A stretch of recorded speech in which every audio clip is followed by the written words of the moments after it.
Welcome to the Sapna homeschooling channel. नमस्कार मित्रांनो, मी रवींद्र. आज आपण इयत्ता 9वीचा भूगोलाचा 12वा धडा पर्यटन याचा स्वाध्याय बघणार आहोत. ओके, तर पाहूया आपण स्वाध्यायाचा पहिला प्रश्न काय आहे. तर पुढील विधानांवरून पर्यटनाचे प्रकार ओळखा. तत्पूर्वी मित्रांनो, ज्यांनी पण आपल्या चॅनलला सबस्क्राईब केलं नसेल ना, चॅनलला सबस्क्राईब करा. म्हणजे काय होईल, जेव्हा तुम्ही यूट्यूबमध्ये कोणतेही अभ्यासाचे व्हिडिओ शोधता तुम्हाला आपल्या चॅनलचे पण व्हिडिओ पाहायला मिळतील. आणि तुम्हाला जर कोणता व्हिडिओ हवा असेल कोणत्याही विषयाचा, तर मला नक्की तुम्ही कमेंट बॉक्समध्ये कमेंट करून तुमचं रिक्वेस्ट द्या. जो व्हिडिओ हवा आहे तुम्हाला, मी तुम्हाला तो व्हिडिओ लवकरात लवकर करून देण्याचा प्रयत्न करेन. आता बघा, माया संस्कृतीमधील वस्तुरचना कौशल्याची वैशिष्ट्ये जाणण्यासाठी हेमंत कुमार मेक्सिकोला जाऊन आले. याला काय म्हणणार? परदेशी पर्यटन. ओके. गोवा कार्निवल पाहण्यासाठी पोर्तुगाली पर्यटक गोव्यात आले होते. याला पण परदेशी पर्यटन म्हणणार, कारण देशाच्या बाहेर गेलेले आहेत ते. नैसर्गिक चिकित्सा केंद्रात उपचारांसाठी जॉन व अमरला केरळात जावे लागले. याला वैद्यकीय पर्यटन म्हणणार, कारण वैद्यकीय उपचार आपल्या गावात मिळत नाहीत, म्हणून जेव्हा माणूस दुसऱ्या गावात किंवा दुसऱ्या शहरात किंवा दुसऱ्या देशात जातो त्याला वैद्यकीय पर्यटन म्हणतात. पुंडलिक रावांनी सहपरिवार चारधाम यात्रा केली. याला म्हणतात धार्मिक पर्यटन. त्यांच्या धर्मासाठी ते जाऊन आले होते. ओके. जसं काही लोक वेगवेगळ्या धार्मिक स्थळांना जाऊन भेटी देत असतात. पुण्यातील रामेश्वरी आपल्या मैत्रिणींसह हुरडा पार्टी व शेतीविषयी माहिती मिळवण्यासाठी गावाला जाऊन आली. याला कृषी पर्यटन म्हणतात. ओके. तर शेतीची माहिती मिळवण्यासाठी, कारण आजकाल शहरातल्या मुलांना शेतीची माहिती नसते, शेती कशी होते, गुरपालन कसं होतं हे बघण्यासाठी लोक जातात आणि त्याला कृषी पर्यटन म्हणतात. सय्यद कुटुंब अजमेर यात्रेसाठी गेले, तर याला धार्मिक पर्यटन असं म्हणणार. ओके. अ गटातील स्थळांची माहिती मिळवा व साखळी पूर्ण करा. इथे अ ब गट, ब गट आणि क गट आहेत, आपल्याला योग्य जोडायचं. तर ताडोबा कुठे आहे, कोणत्या राज्यात आहे? तर इथे आपण काय म्हणणार? चंद्रपूर. ओके. चला जोडून बघूया आपण याचं. ताडोबा चंद्रपूर. तिथे काय महत्त्वाचं असतं? तर वाघ. ओके. पक्षी अभयारण्य नान्नाजला आहे, तिथे माळढोक पक्षी महत्त्वाचा आहे बघण्यासारखा. संजय गांधी राष्ट्रीय उद्यान मुंबईला आहे, तिथे कानेरी लेणी म्हणजे बुद्धकालीन गुफा आहेत तिकडे. ताजमहाल आग्र्याला आहे, जगप्रसिद्ध आश्चर्य आहे. 7 आश्चर्यांमध्ये ताजमहालचा आपला उल्लेख असतो. रामोजी फिल्मसाठी हैदराबादला आहे. चित्रनगरी आहे, कारण इथे वेगवेगळे सेट्स तयार असतात, म्हणजे रेल्वे स्टेशन, हॉस्पिटल, मंदिर, आणि तिथे जाऊन आपली शूटिंग लोक करत असतात. राधानगरी कोल्हापूर, रानगवे. रानगवे बघण्यासाठी राधानगरी कोल्हापूरचं अभयारण्य प्रसिद्ध आहे. तिथे खूप मोठ्या मोठ्या आकाराचे रानगवे असतात. भीमबेटका मध्य प्रदेश. प्राचीन गुफाचित्रे आहेत तिकडे. प्राचीन लेणी वेरूळला आहेत. ओके. कैलास लेणं, कैलास मंदिर जे आहे ते मंदिर बघण्यासारखं आहे तिकडचं. ईगल नेस्ट वन्यजीव अभयारण्य अरुणाचल प्रदेशला आहे. फुलपाखरं आहे तिथे बघण्यासारखी. लोकटक मणिपूरला आहे, तिथे सरोवर बघण्यासारखं आहे. थोडक्यात उत्तरे लिहा. धार्मिक व सांस्कृतिक पर्यटनातील फरक सांगा. तर देवदर्शन यात्रा इत्यादी कारणांसाठी केले जाणारे पर्यटन म्हणजे धार्मिक पर्यटन होय. या उलट संस्कृतीचा अभ्यास करण्यासाठी केले जाणारे पर्यटन म्हणजे सांस्कृतिक पर्यटन होय. धार्मिक पर्यटनात देवदेवतांच्या मंदिरांना, साधू संतांच्या समाधीस्थळांना भेट देणे, त्या स्थळी विविध धार्मिक विधी करणे इत्यादी बाबींचा समावेश होतो. या उलट सांस्कृतिक पर्यटनात एखाद्या ठिकाणच्या चालीरीतींची, लोककलांची, रूढी परंपरांची माहिती मिळवणे, तेथील लोकजीवन प्रत्यक्ष अनुभवणे इत्यादी बाबींचा समावेश होतो. पर्यटनाचे उद्देश कोणकोणते असतात? आनंद मिळवणे, मनोरंजन करणे, व्यापार करणे, निवास करणे, वैद्यकीय सेवा प्राप्त करणे, ग्रामीण लोकसंस्कृतीचा अनुभव घेणे, धार्मिक कार्य करणे इत्यादी पर्यटनाचे विविध उद्देश असतात. पर्यटनाचे पर्यावरणात्मक परिणाम सांगा. तर पर्यटन करताना काही वेळा पर्यटकांकडून पर्यावरणास हानी पोहोचू शकते. काही प्रसंगी पर्यटकांनी पर्यटनस्थळी कचरा फेकला असता तिथे प्रदूषण होऊ शकते.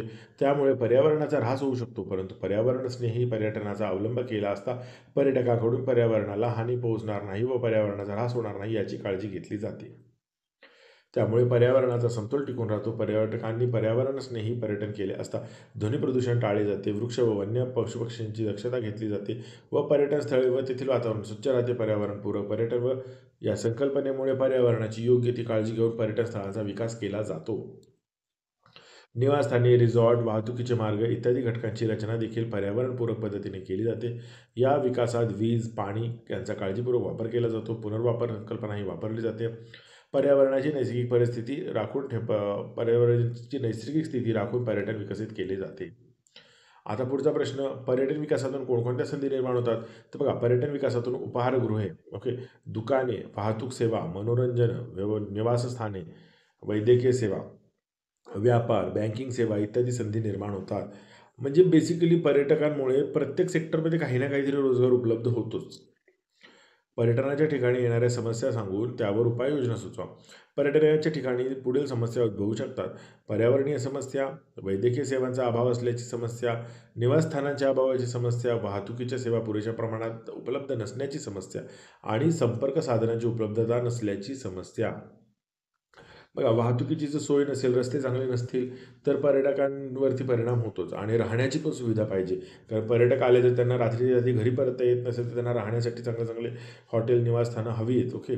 पूर्वीच्या काळी धर्मशाळा असायच्या, पण आता हॉटेल्सची सोय असते आणि तशा पद्धतीने प्रत्येक पर्यटन स्थळावरती जर या गोष्टींची उपलब्धता असेल, तर पर्यटनाच्या संधी पण वाढतात. पर्यटनाच्या ठिकाणी येणाऱ्या समस्यांवरील उपाययोजना: शासनाने पर्यटनाच्या ठिकाणी वाजवी मोबदल्यात पुरेशा प्रमाणात निवासाची सोय उपलब्ध करून देणे, वाहतुकीच्या जलसेवा खेड्यापाड्यांपर्यंत पोहोचवणे, पर्यटन ठिकाणी स्वच्छता निरीक्षकांची नियुक्ती करणे व त्यांना पर्यटनस्थळी स्वच्छ राहण्यासाठी आवश्यक त्या उपाययोजना राबविण्याचे अधिकार देणे, पर्यटनस्थळी वैद्यकीय सेवा नियमित स्वरूपात उपलब्ध करून देणे, सुलभतेने संपर्क साधता यासाठी पर्यटका संपर्क कक्ष निर्माण करणे इत्यादी. पर्यटकांसाठी संपर्क कक्ष पण हवेत. कारण कधी-कधी काय होतं, की कोणी एखाद्याची 2 गाड्यात लोकं आले असेल, एक गाडी मागे राहते, एक गाडी पुढे राहते. काही लोकं कुठे जातात तिथे अडकून पडतात. अशा वेळी त्यांना संपर्क होणे पण फार महत्त्वाचं. काही-काही ठिकाणी मोबाईलची रेंजही नसते व त्या ठिकाणी संपर्क कक्ष हवे, जिथे लोकांना पोलिसांची मदत घेऊन एकमेकांची सोय करता येईल. या सगळ्या गोष्टींची काळजी सरकारने घेणं गरजेचं आहे. आपल्या जिल्ह्यात कोणकोणती पर्यटन स्थळे विकसित करता येतील ते साकारण लिहा. मित्रांनो, या विद्याचं प्रश्नाचं जे उत्तर आहे ना, प्रत्येक विद्यार्थ्याने आपापल्या जिल्ह्याप्रमाणे लिहायचं आहे. ओके. मी पुणे जिल्ह्याच्या संदर्भात लिहिलेलं आहे. तुम्ही आपापल्या जिल्ह्याप्रमाणे लिहा. ओके. तर आपल्या पुणे जिल्ह्यात देहू आळंदी या धार्मिक स्थळे आहेत, जिथे पर्यटनाच्या दृष्टीने विकास करता येऊ शकतो. मावळ भागात बुद्धकालीन भेटसेलेनी कार्यालेणी आहे, तिथे एकविरा देवीचे मंदिर पण आहे. या भागाचा पण पर्यटनाच्या दृष्टीने विकास करता येऊ शकतो. लोहगड, विसापूरगड, तुंगगड, तिकोनागड, कोरीगड, सिंहगड असे गड आहेत. तर या भागात पण उपहारगृहे, रस्ते विकास केला तर पर्यटनाचा विकास अजून छान होऊ शकतो. पर्यटनामुळे स्थानिक लोकांना रोजगार मिळतो. सकारात्मक सांगा बघा. पर्यटन विकासातून उपहारगृहे, दुकाने, वाहतूक सेवा, निवासस्थाने, वैद्यकीय सेवा, व्यापार, बँकिंग इत्यादी सेवांच्या गरजा निर्माण होतात. पर्यटकांना या विविध सेवा पुरवण्यासाठी संबंधित क्षेत्रातील लोकांना रोजगाराच्या संधी उपलब्ध होतात. अशा प्रकारे पर्यटनामुळे स्थानिक लोकांना रोजगार मिळतो. प्रश्न 4. पर्यटन स्थळी लावण्यासाठी पर्यटकांसाठी काही मार्गदर्शक सूचना फलक तयार करा. तर पाण्याचा योग्य काटकसरीने वापर करावा. पर्यटनस्थळी केरकचरा न फेकता कचरा हा कचरापेटीतच टाकावा. फुले ही झाडावरच चांगली दिसतात, त्यामुळे बागेतील फुले तोडू नये. सामाजिक बांधिलकीची जाणीव ठेवणे आवश्यक आहे. जीवाला धोका पोहोचू शकतो अशा ठिकाणी सेल्फी काढण्याचा मोह टाळा. कारण अशा सेल्फीच्या नादात खूप लोकांचे जीव जातात. ओके. म्हणून धोकादायक जागेवरती जाणं टाळा. पर्यटनासंबंधी "अतिथो देवो भव" ही भूमिका कितपत योग्य आहे ते स्पष्ट करा. तर पर्यटन विकासातून उपहारगृहे, दुकाने, वाहतूक सेवा, मनोरंजन, निवासस्थाने, वैद्यकीय सेवा, व्यापार, बँकिंग इत्यादी क्षेत्रात रोजगाराच्या संधी उपलब्ध. पण हे एक वाक्य आपलं प्रत्येक प्रश्नाच्या उत्तरामध्ये येतंच. पर्यटनामुळे पायाभूत सेवांचा विकास होतो. पर्यटनामुळे देशात राजकीय चलन प्राप्त होते. पर्यटनामुळे देशाची आर्थिक स्थिती सुधारण्यास मदत होते. त्यामुळे पर्यटनासंबंधी "अतिथो देवो" ही भूमिका अतिशय योग्य आहे. आपापल्या भागात पर्यटनासाठी आणि पर्यटकांसाठी सोयीसुविधा निर्माण करणं हे गरजेचं आहे. कारण पर्यटनामुळे प्रत्येक भागातल्या प्रत्येक व्यवसायाला फायदा होतो. प्रत्येक व्यवसायालाच फायदा होतो आणि त्याच्यामुळे काय होतं, की आपल्या भागामध्ये सुबत्ता येते. अ, जर परदेशी जर पर्यटक असतील, तर आपल्या देशाला त्याच्यामुळे आर्थिक चलन पण मिळणार आहे आणि हा व्यवसाय वाढला पाहिजे पुढच्या काळात. त्यामुळे प्रत्येकाने आपापल्या भागामध्ये पर्यटन विकास कसा होईल यासाठी प्रयत्न केले पाहिजेत.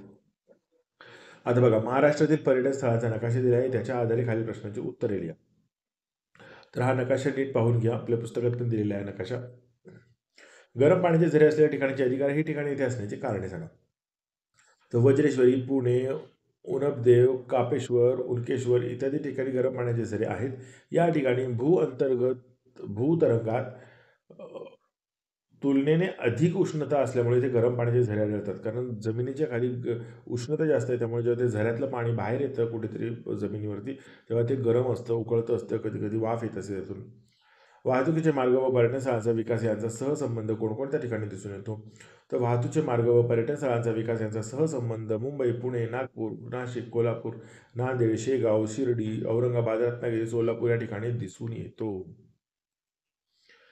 आता पर्यटनाला चालना देणारी जाहिरात तयार करा व ती वर्गात सादर करा. मित्रांनो, तुम्ही ग्रुपमध्ये सगळे मित्र मिळून एकमेकांच्या मदतीने अशा पद्धतीने हा उपक्रम पूर्ण करा. आणि जर आपला व्हिडिओ आवडला असेल तर व्हिडिओला लाईक करा, चॅनलला सबस्क्राईब करा. आणि तुम्हाला कोणते व्हिडिओ हवेत, कोणत्या विषयाचे हवेत, तर मला ते कमेंट बॉक्समध्ये कळवा. तुमचे काही प्रश्न असतील तर नक्की कमेंट बॉक्समध्ये कळवा. मी तुमच्या प्रश्नाचं उत्तर देण्याचा प्रयत्न करेन. धन्यवाद.